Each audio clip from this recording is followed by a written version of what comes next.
So there was a man who had worked his whole life in a pickle factory. One day he came home and told his wife that he had been fired from his job.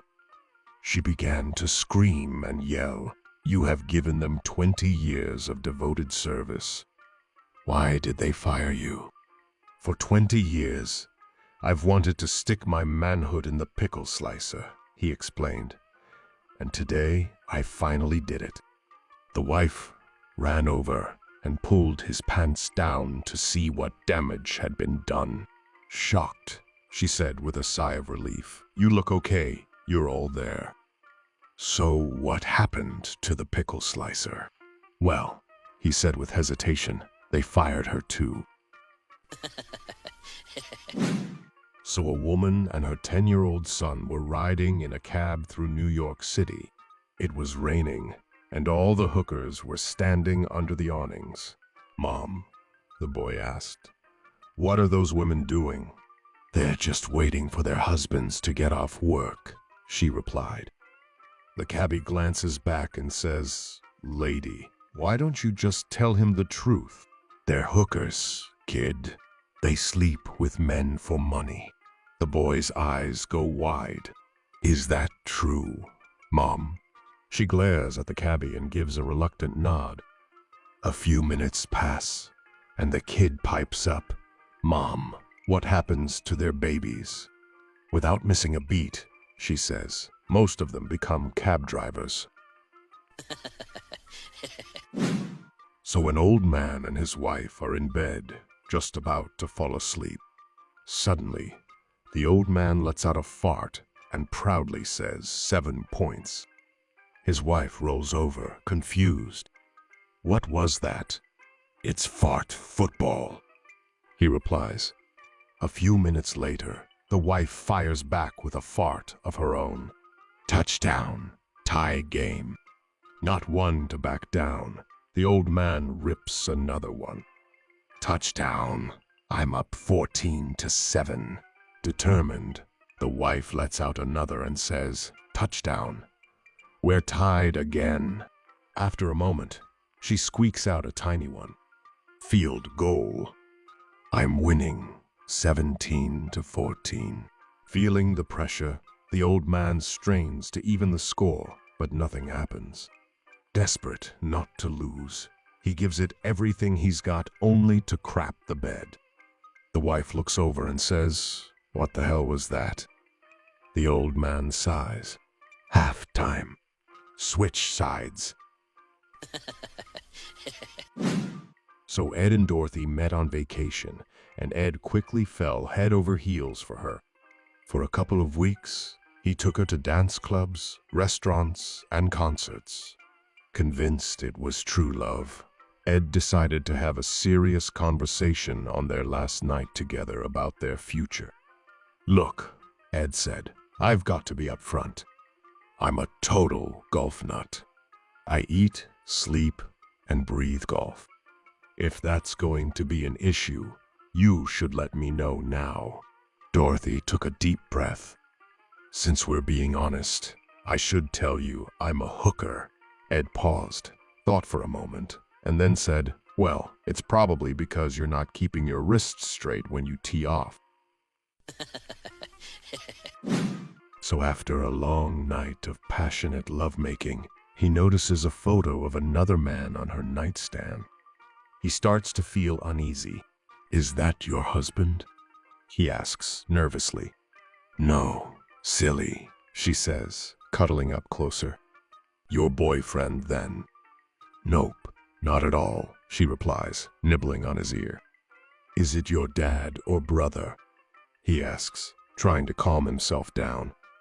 "No, no." She laughs. Frustrated, he finally blurts out, "Then who the hell is it?" She grins. "That's me before the surgery." So Bob decided to propose to Sandy, but before she could say yes, Sandy had something to confess. She nervously admitted, "I had a childhood illness that left my breasts." "Well, at the size of a 12-year-old's. Bob smiled and reassured her, "That's fine. I love you so much, it doesn't matter. Feeling like it was the right moment, Bob decided he should come clean too. He looked Sandy in the eyes and said, I also have a bit of a problem. My, is the size of an infant's. Sandy thought for a second, then smiled. I love you, Bob. I can live with that. They got married, and on the honeymoon night, they couldn't wait to get started. Bob whisked Sandy off to their hotel suite, and things quickly heated up. But the moment Sandy slipped her hand into Bob's pants, she screamed and bolted out of the room. Bob chased after her, panicked. What's wrong? You told me your Peter was the size of an infant. It is, Bob grinned.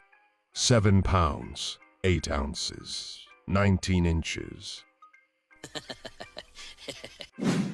So late one night in the capital, a mugger in a ski mask jumped in front of a well-dressed man, shoving a gun into his ribs. Give me your money, he demanded. Indignant, the man snapped back. You can't do this. I'm a U.S. congressman. The mugger paused for a moment, then smirked. In that case, give me my money. So a senior citizen goes in for his yearly physical, with his wife by his side. The doctor says, I'll need a urine sample, a stool sample, and a sperm sample. Hard of hearing, the man turns to his wife and asks, what did he say? She yells, he wants your underpants.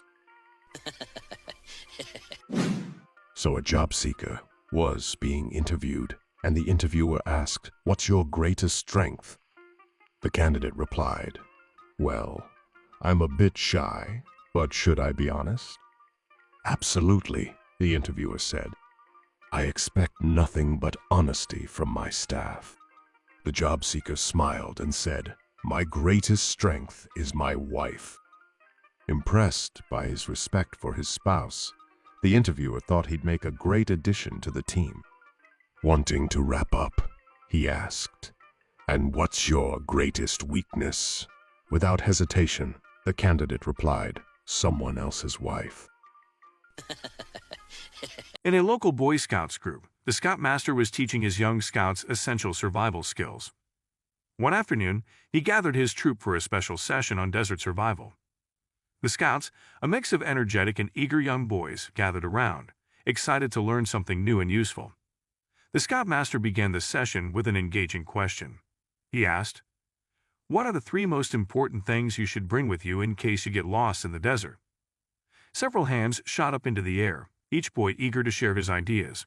One by one, the Scoutmaster called on them, and they suggested various items like food, matches, and a knife, all important things for survival. However, in the back of the group, there was one little boy, Timmy, who seemed particularly excited to share his thoughts. The Scoutmaster noticed Timmy's enthusiasm and decided to give him a chance to speak. Yes, Timmy, what are the 3 most important things you would bring with you? The Scoutmaster asked. Timmy, with a confident and serious tone, replied, a compass, a canteen of water, and a deck of cards. The Scoutmaster nodded in agreement with the first 2 items.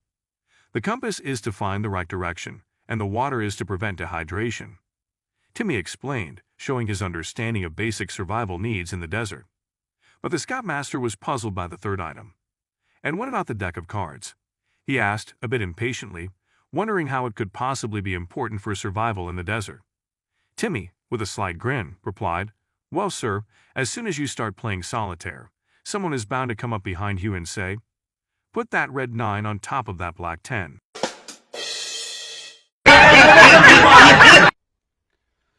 Do it! Just do it! Don't let your dreams be dreams.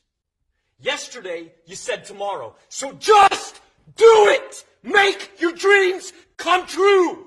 Just do it!